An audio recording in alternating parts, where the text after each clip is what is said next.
Nellie, thank you so much for the time. How you doing today? I'm doing great. Thank you for having me.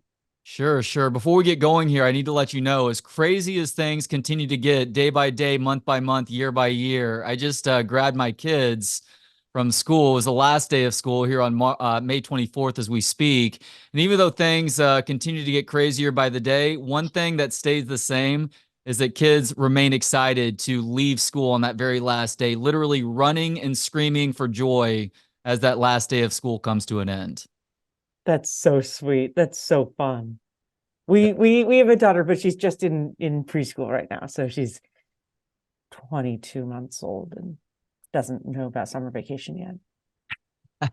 That'll eventually come. Well, congratulations on this book. I had such a fun time getting to read it. I learned quite a bit as well with regards to you making a decision through covering a number of events starting in 2020 that led to you away from a certain political affiliation as you considered yourself up to that point. So, what was your initial goal in writing this book, Nellie?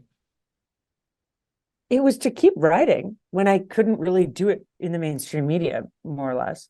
Mm. I had been a very successful young reporter at the New York Times. I'd been doing features, started as a business reporter, and then was a floating features reporter doing investigations. And as 2020 and 2021 came, the curiosity and kind of mild rebelliousness that had gotten me pretty far in journalism all of a sudden became a real liability. And it became really challenging to write about the most interesting stories of the day. Like the Antifa movement taking over a neighborhood in Seattle was really interesting. Or, I mean, you think about just the last few years, even something like COVID's origins. The fact that the mainstream media couldn't report on that for years, or it was considered racist to report on, is nuts. But there was a closing of the American journalist mind, and I was a little bit getting squeezed in that. And so I eventually left the Times, which had been my dream job, my only dream job. Like, I was so naive and kind of prestige minded. It was the only thing I could ever dream of. And I started writing this book, and each chapter is more or less a feature that I would have done as a reporter there, but I did it for the book. And then along the course of the way, my then girlfriend and I started a publication called The Free Press. Really, she started it, and I joined when I saw it was becoming successful. And we now run that, a little new media company. Yeah, the Free Press is such a good publication. Highly recommend it to people. And it is fascinating to think back to 2020, 2021 into 2022. I fashioned myself as an independent thinker, and to watch seemingly rational questions just being completely squashed by the corporate press was a pretty big red flag for me. So for you as somebody who was actually on the inside and just your curious, critical thinking mind, just saying, look, I want to go to someplace like CHAZ and just see what it's all about. And for that to be met with the resistance that it was by your bosses at the New York Times was obviously a big eye opener. And that's where this book starts with probably the beginning of the end for you with this collective mindset too. You going to the Capitol Hill Autonomous Zone in Seattle in the summer of 2020. It was an area that was set up by anti-fascists in Seattle's historically gay neighborhood, and it promised to be free of police and full of peace, love, and happiness. Very idealistic thinking, but sadly, the reality was quite different from that. What was your time there like, Nellie? Well, you had really this happening in a bunch of American cities. It wasn't just Seattle, but you had these autonomous zones being formed. And the thing about the Seattle one that was so amazing was that the city of Seattle, the mayor got behind it and was endorsing it, embracing it. The city spent city money helping reinforce it. And what it was a group of activists had taken over a few city blocks and said, this is our city now. There will be no police. There will be no ambulances. We will set new borders. I mean, they're left-wing anarchists, but they really believe in border security. So it's interesting there. And the city of Seattle endorsed it. They paid for extra barriers. They put porta potties in.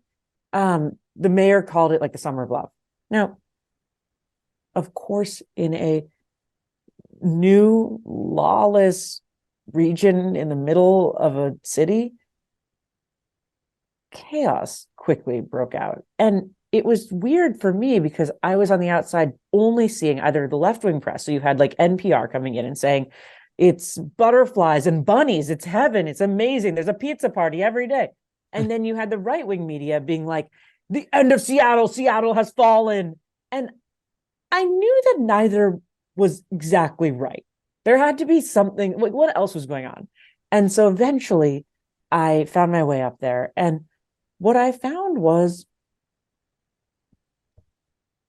in the power vacuum, new forces had emerged. And it was a complicated, messy, violent, little new neighborhood where you had Antifa guys wandering around. You had BLM guys doing pay to play security. You had private security officers wandering around saying, pay me and I'll guard your shop.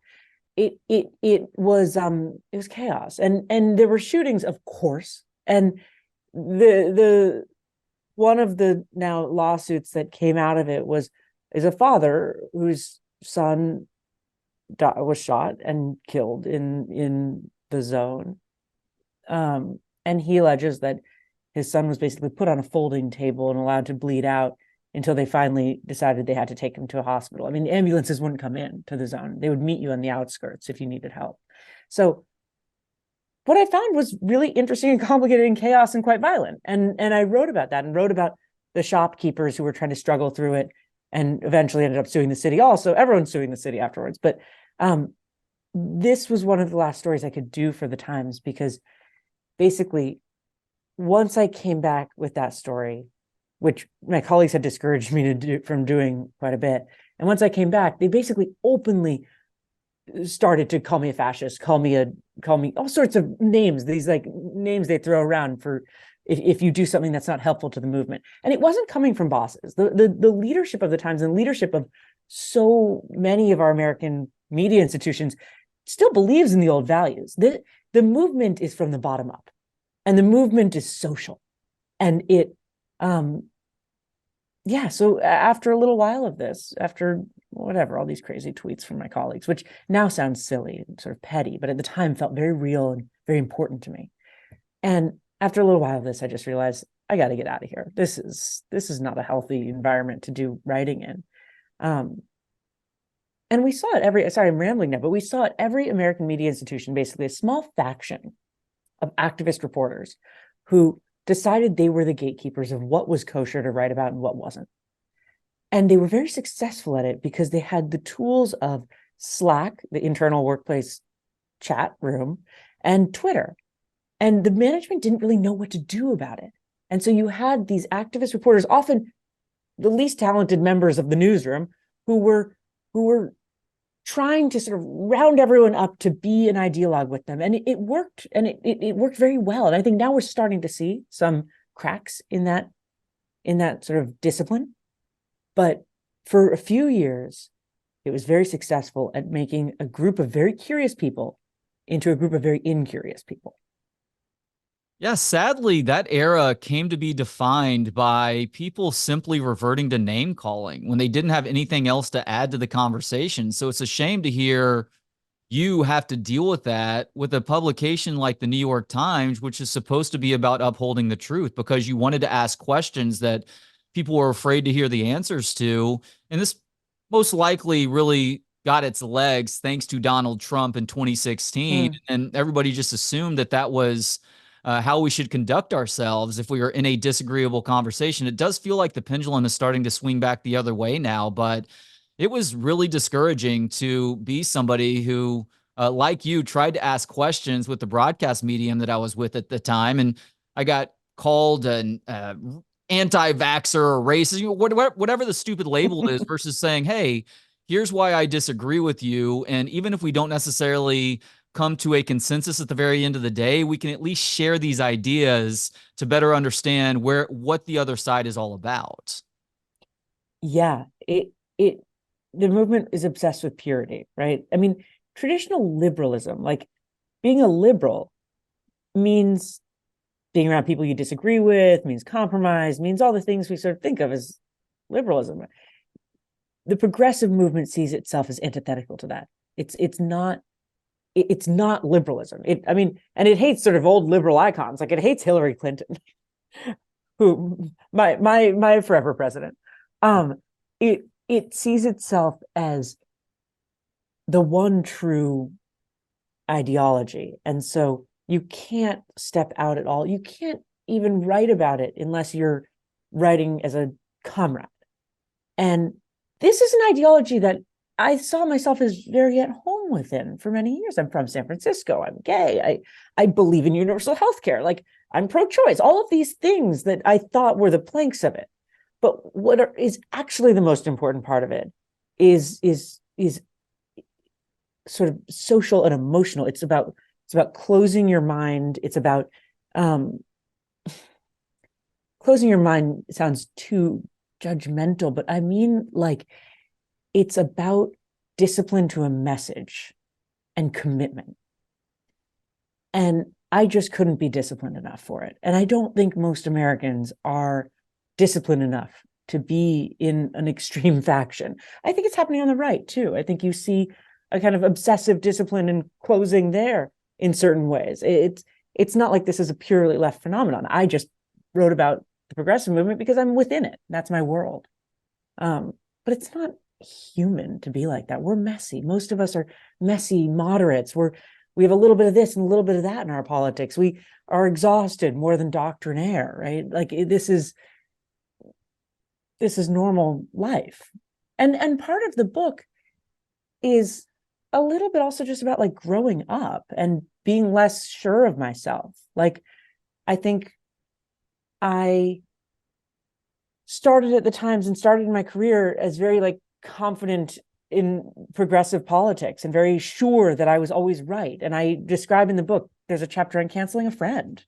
And I write about canceling someone. And I think part of it is realizing that I'm not always right and that it's okay to not always be right. It's okay to not always know the answer. And within the progressive movement right now, there's no space for that. You just mentioned getting into the idea of cancel culture, but ultimately deciding not to cancel someone, really serving as the end of your time in that movement. What was the thought process that went into choosing not to go after someone with pitchforks and effectively ruin their life as a result? I had been part of I joined in cancellations. I write about one, Yeah. but it's not like I had been some brave truth teller standing apart from this. But at a certain point, around my 30th birthday, I just couldn't do it. I knew the guy we were supposed to cancel that day, and I liked him. And I knew the tweet I was supposed to send. Everyone was sending the same tweet, and I just didn't believe it. I just didn't believe in the cause of that moment. And by not sending the tweet, I basically, I guess voluntarily ended my time in the movement, but also the people in the movement told me, you're no longer in the movement. I lost real friends. It sounds so crazy now, and it sounds nuts when you're a little bit on the outside of that. Yeah. But when you're within it, it's like your whole life. I was distraught, but I couldn't cancel this kid. And what cancellations are is it's not about ousting a conservative from your midst. It's not about finding a Trumper and getting rid of them. There's no Trumpers in this space. The spaces where these are happening. It's a movement within liberalism. It's a movement within progressivism to oust anyone who's not doctrinaire, to oust anyone who is a little bit off for some reason, who's questioning things too much, or who's whatever, not right for some reason. And so it's a purification movement within progressivism. And I just couldn't do the ritual that day. And if you can't do the ritual that day, you're done. So I had friends reach out to me. I read about one of them, but I had multiple friends reach out and basically end our friendship because I didn't send out this one tweet. It's nuts, but that's the level of demand that was happening at the time and happening within journalism, which is a space that draws curious people who are dissidents by nature. Like I don't like authority figures. That's what I thought would draw me into that's what I thought would make me a good journalist.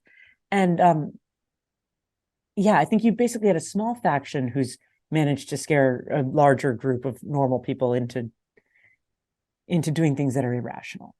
You spent time in Minneapolis in March of 2021 when the police officer accused of murdering George Floyd went on trial. It was surprising to learn that there wasn't much of a media influence at the courthouse for this because there had been a lot of news coverage committed to George Floyd's horrific death and the circumstances surrounding that, and there had been billions promised to various organizations by individuals and corporations that were trying to incite change.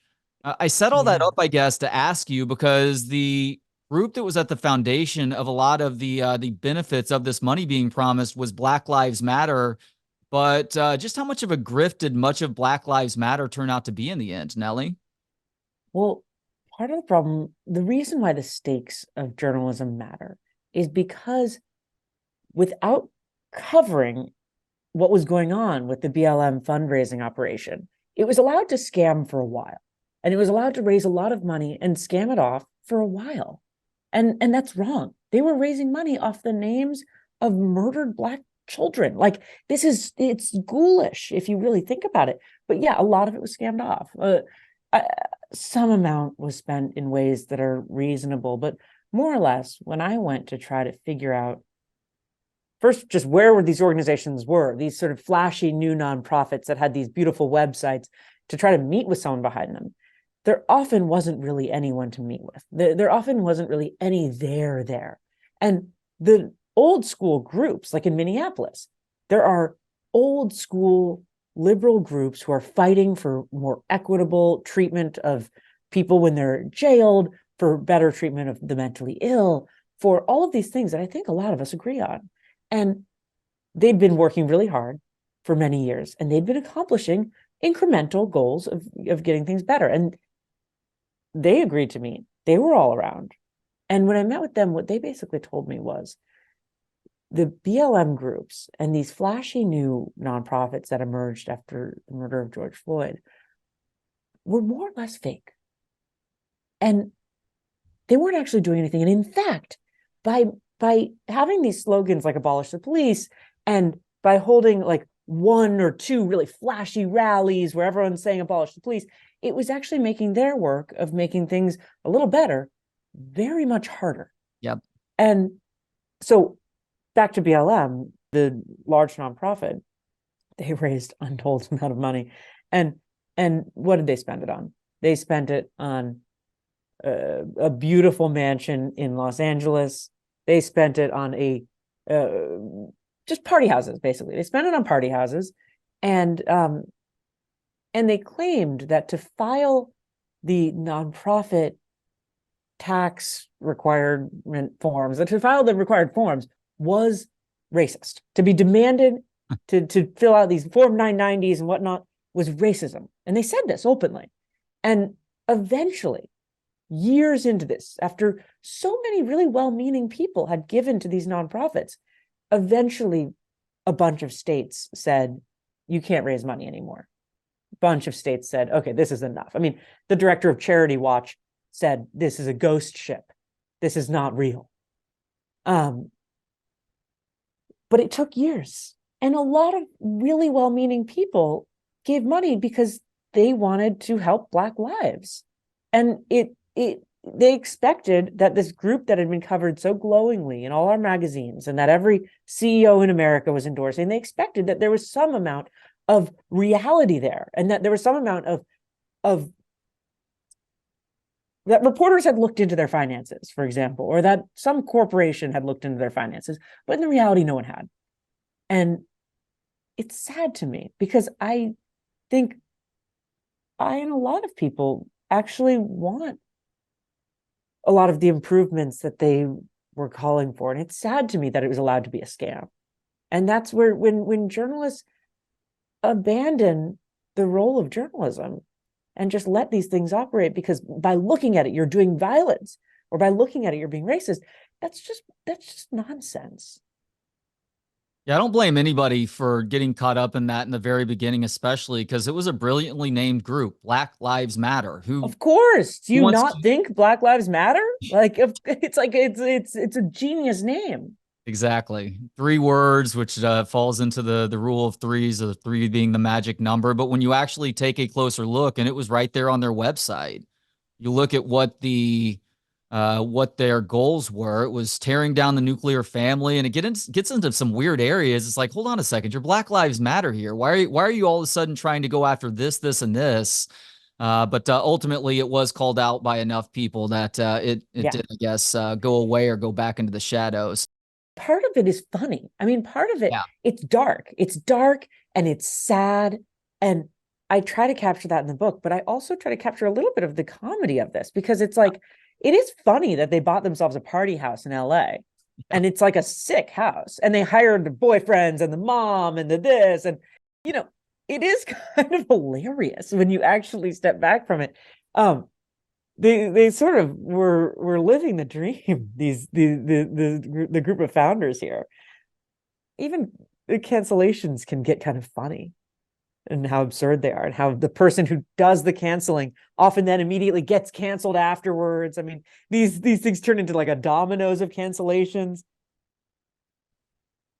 yeah. I You mean, have to look, laugh there sometimes. were people that were squarely on that side who made a misstep, and then all of a sudden they find themselves on the receiving end, or they find themselves as the target of that. And one that pops Exactly. into my head is Aziz Ansari, who was always a friend of that movement, and he deals with some pretty ridiculous accusations. And I'm not going to say it ruined his life. I have no idea what happened to his life. I haven't seen him a ton in the public eye since then. I went and saw his first stand up tour after that, where he was still very clearly trying to process it, not necessarily being all that funny in the process. But it's Mm. crazy to watch that side eat their own. And again, I'm a political bastard. I don't have a side. I watch both sides I like continue that to. terminology, a political bastard. Thank you. I watch both sides just do idiotic things, day after day, year after year, and just completely ruin any momentum that they get. But to watch that side in particular at that time eat their own like that was just, it was curious and it was bizarre, and you wondered what it would all lead to. And it has Mm, ultimately led, I think, to the pendulum swinging back in the other direction now, where mm, people aren't as likely to be canceled for their words, and eventually it'll that pendulum will be too far in the other direction. It'll swing back once again, and it never settles in the middle, unfortunately. mm. You attended a 4-day course in May of 2021 called The Toxic Trends of Whiteness. What did this course teach you about the toxic trends of whiteness, Nellie? Well, the course was there are a lot of these courses going on for a few years. They still are. And there are these kind of therapeutic anti-racism courses. And what it comes from is a remaking of the idea of what anti-racist work is. Anti-racist work used to be about changing laws, about making America less racist, by like intangible ways. And in the last 20 years, you saw a shift. In part, I trace in one of the chapters, there was a woman who came out with a list of what she called white supremacy characteristics. And she had been in the old-fashioned anti-racist world and kind of helped transition us to the new one. And what the list said is that traits like individualism, perfectionism, right to comfort, worship of the written word, a sense of urgency, that these were white traits. And that actually the work of anti-racism isn't external, it's internal. It's about excavating those traits. It's about working through your internal perfectionism, which is your white supremacy. And it, first of all, it's obviously, I mean, it seems like crazy and a racist thing to say, right? Like that urgency is a white trait. Like that's nuts. But this so fully won, it's hard to describe. So the Smithsonian Museum, for example, made a poster with these words, the white supremacy traits printed out on a big poster that you could have in your classroom or whatnot. This became a very mainstream idea. And then you had thinkers like Robin DiAngelo and others. She's the most famous, but there were a ton of these people who took this idea and said, let's work together as white people, really mostly as white women who love to self-flagellate, and let's work on getting rid of our internal perfectionism. Yeah. And that's how we can make the world better. That's how we can do anti-racism. We don't need to be out there trying to get laws passed. That has nothing to do with it. And in fact, imposing your belief that there should be external change based on what you think is a form of white supremacy. So actually, all you need to do is sit in your living room and basically do therapeutic anti-racism. And so I write about it in the book, a couple courses I took, exploring that. And it's very, I obviously went in as a little bit of like, I'm a skeptic. I'm this journalist who's coming in. I announced myself as a writer who's a little skeptical. And over the course of the days, it's hard not to be completely taken in by it. It's very powerful. It's very intense. There's a lot of like tapping your skin and feeling your whiteness. And it's like this surreal, it sounds racist to say it, but it's like a rally around your whiteness. It's very weird, but this was presented and is still presented as the premier form of anti-racist work. And it's now what we see. You see it in all sorts of arenas. You see it in calls to get rid of the SAT or the MCAT. The idea being that merit and test taking are white skills and our white traits. And this is absurd. That's an absurd idea. Like, what are you talking about? But this has so successfully won. In San Francisco, I have a chapter in the book about San Francisco. Yeah. And one of the absurd, kind of funny things that they did was they banned 8th grade algebra altogether. They said, because there are racial differences in who is testing into 8th grade algebra, we're going to ban, and the racial differences being, it was a lot of Asian people. And they said, we're going to ban the class altogether. You can't have that in public schools anymore. And instead of saying, let's make math better for everyone, like the traditional liberal response would be like, let's work on making the math education better for 6th graders so that the 8th graders are better at algebra. Like, these normal, boring things. The response from the new progressives who took over the city's education system was, get rid of the class. The class is racism. The class is whiteness. And you had these Asian parents on meeting with the school board, and the school board officials calling them white supremacists. These were surreal scenes that have been happening over the last few years. And it stems from this idea that, again, perfectionism, excellence, all of these things, that somehow they're racially coded and somehow they're racially coded to be white.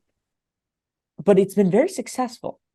And you see it still being very successful in American academia. There's a story in the Free Beacon that just came out about UCLA Medical School and the lowering of standards in there. And I could ramble about that for a while. It's really interesting what's going on. The example that you talk about in San Francisco isn't all that surprising when you realize this is the same area that was making efforts to pull down statues of former slaves who made better lives for themselves, who are trying to change the name of a school that is Abraham Lincoln Elementary School.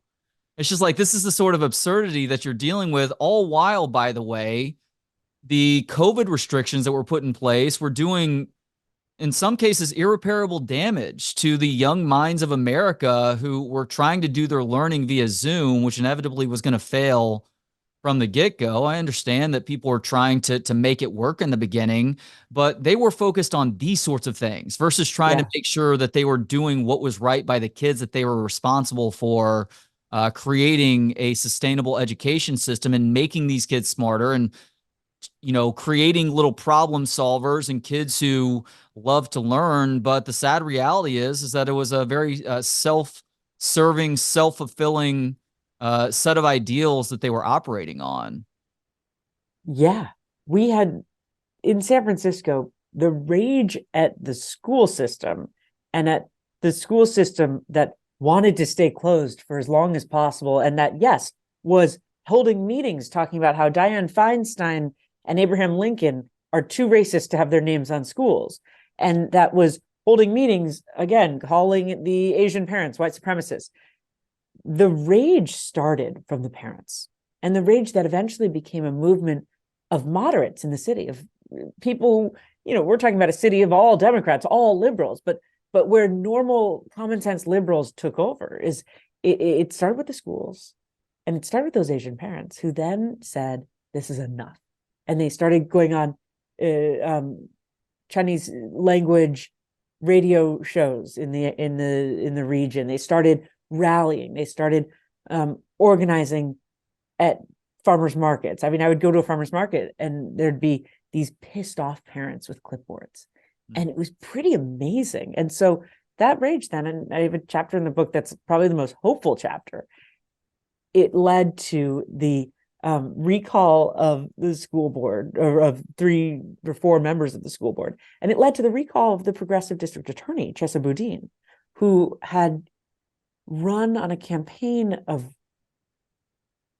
revolution in the justice system and had really taken that seriously. And he had been the top cop of San Francisco who said that prosecuting crime was not something he was super interested in doing. He argued very openly and proudly that we should not prosecute drug dealers, for example, because drug dealers are also victims and that they support families, which they probably do.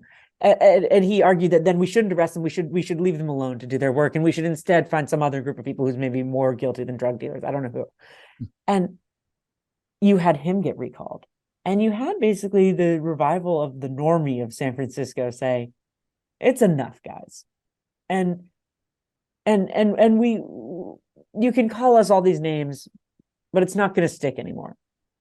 And I think we are seeing some of that, even as I think in many ways the revolution's won. It's embedded in our institutions. We can see it in a lot of places.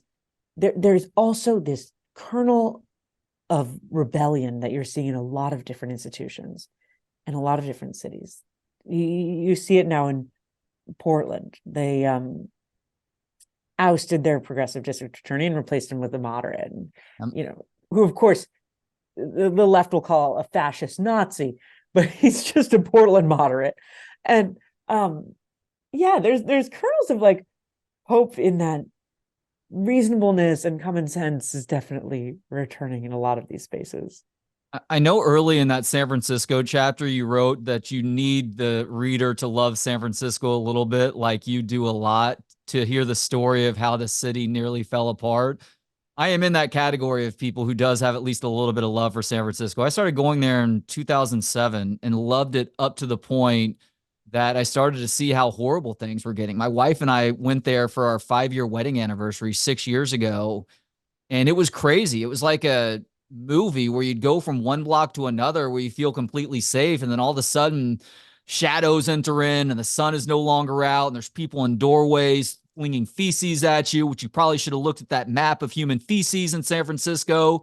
So it was really encouraging to read what you were writing about people finally taking a stand. We saw that here in Austin a few years ago, where Austin was trying to let their homelessness situation turn in the direction that LA, San Francisco, Portland, Seattle, plenty of big West Coast cities were allowing, where it wasn't even just hands off. It was encouraging more of that sort of action, which is horrible for everybody. It's horrible for the people who are living on the streets. It's horrible for the tax-paying citizens. The only people who benefit are the government officials who don't have to do anything about it. So in Austin, liberal Austin actually voted to reinstate that homeless camping ban. And I was very proud of my city for doing so, as a progressive city like it is. But they had also seen the results of that through San Francisco, through Portland, through Seattle, through LA, to see that they didn't want to end up there necessarily either.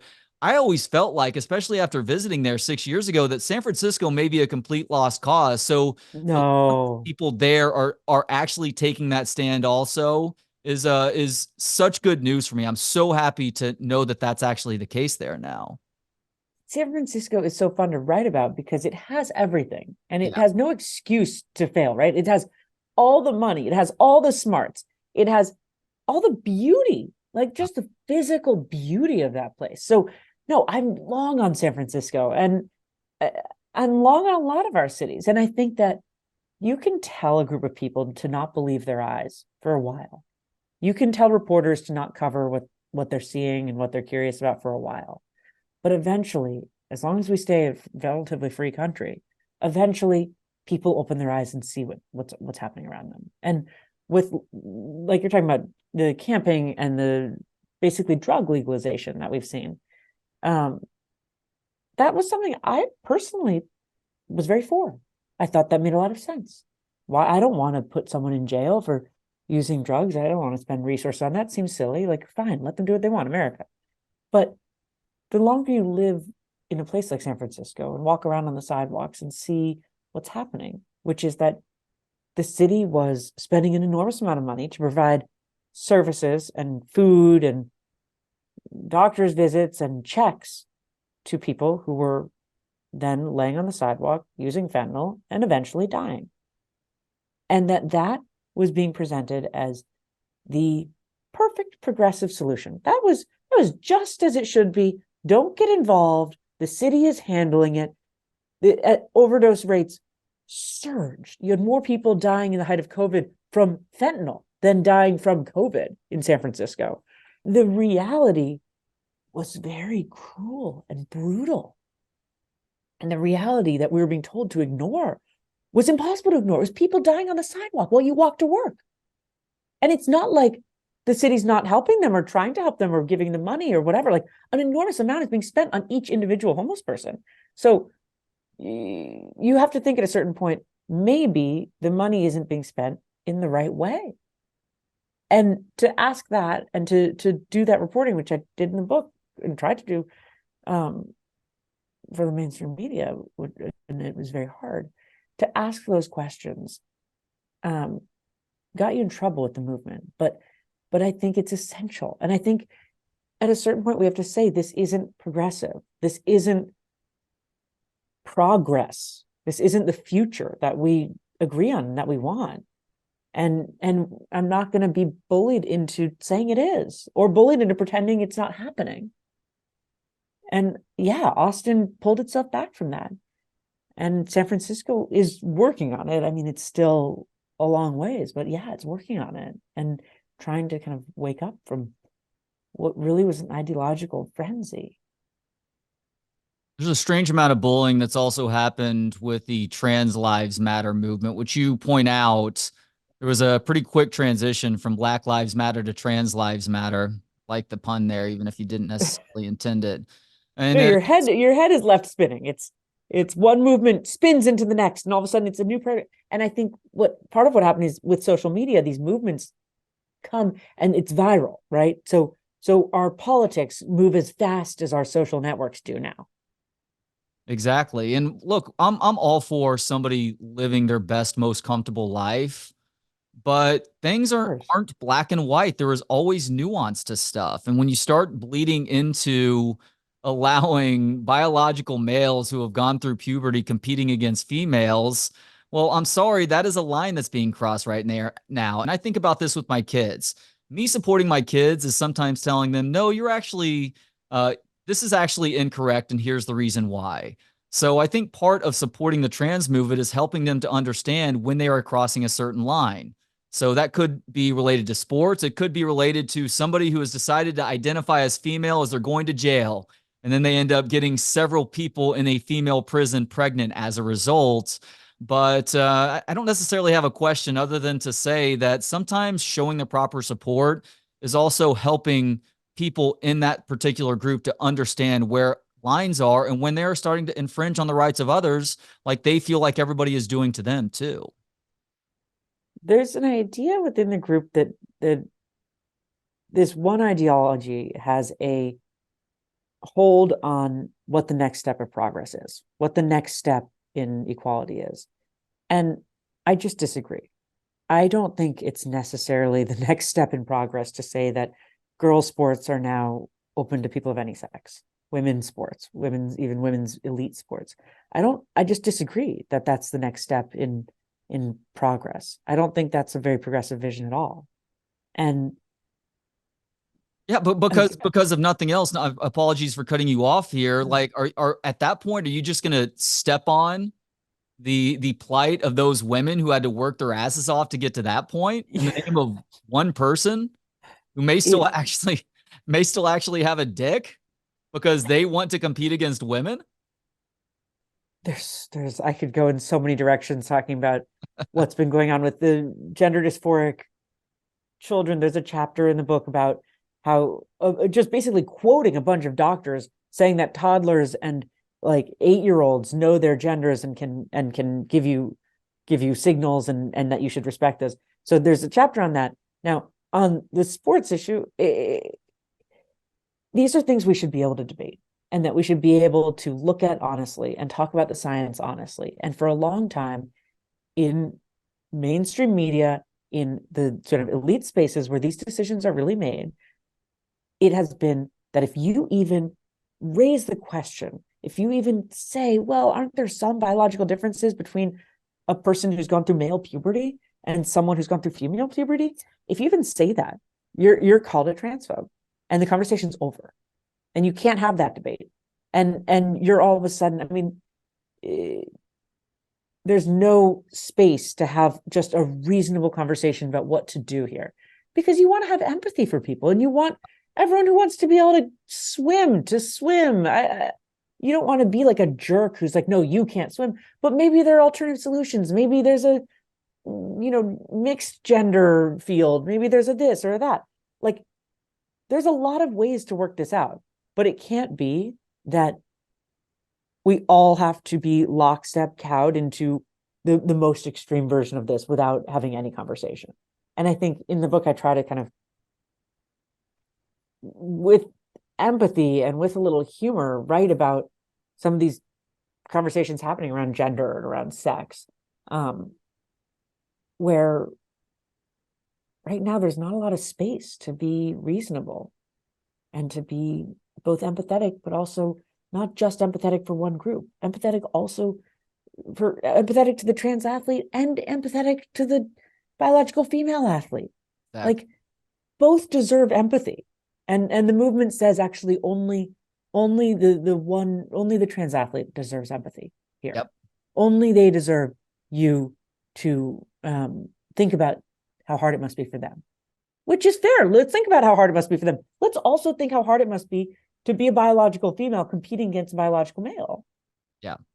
Yeah. It's hard to have empathy with the parents who saw their 2-year-old wear a dress at the age of 2 and for the rest of that child's existence. Sorry, you thought that you were a girl at the age of 2, so that's how we're going to treat you going forward, because that feels like it is catering to their own desires or maybe their own insecurities more than it is to their child. Like my teachers son, and doctors are telling them this though. and doctors saying that also. It's sickening. Like my son identified as a dinosaur when he was 2. Nellie, guess what we're not doing at the age of 7 now? We're not still telling him that, sorry, you're a dinosaur now, dude. It's what you identified as when you were 2 years old. You acted like a dinosaur at 2, so we have to assume that's what your actual nature is.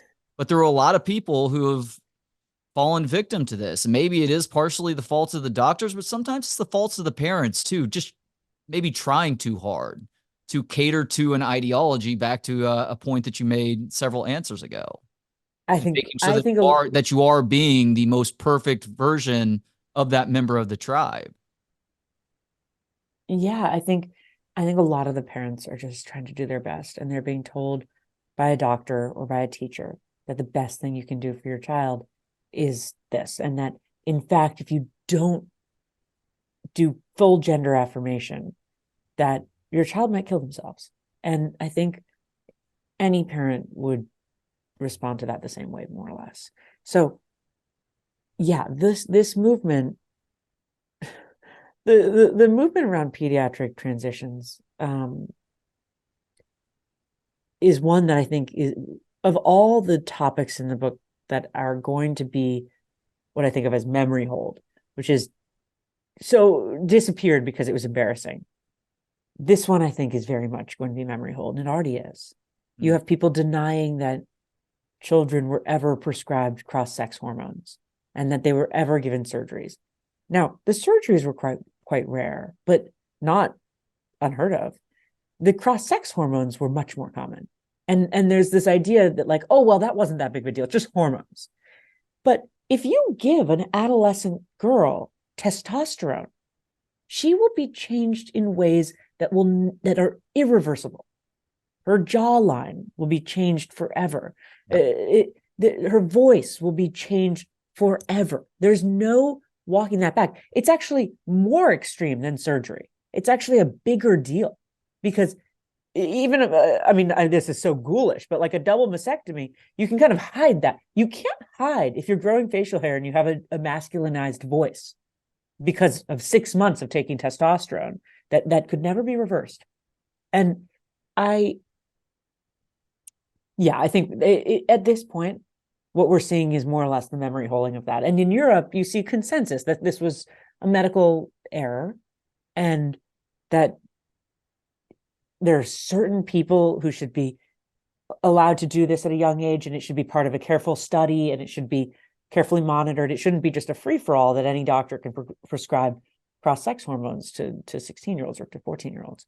And I think America is still a little bit slow on this. Like, for whatever reason, we're not where Europe is yet. And by Europe, I mean really all of Europe. Yeah. England. I mean, they're ending this practice across the board. But I think America will get there. It's such a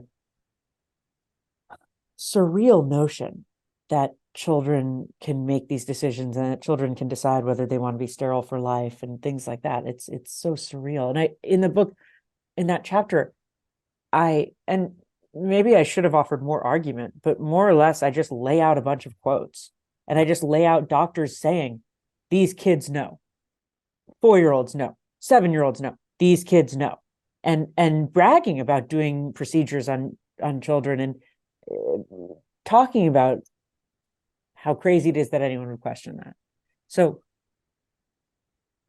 yeah, that of all the chapters in the book and all the kind of movements here, it's one of the most curious ones. And as a gay person, it was very personal for me because I was and probably am kind of gender non-conforming. As a little kid, I always had a low voice. I played with trucks.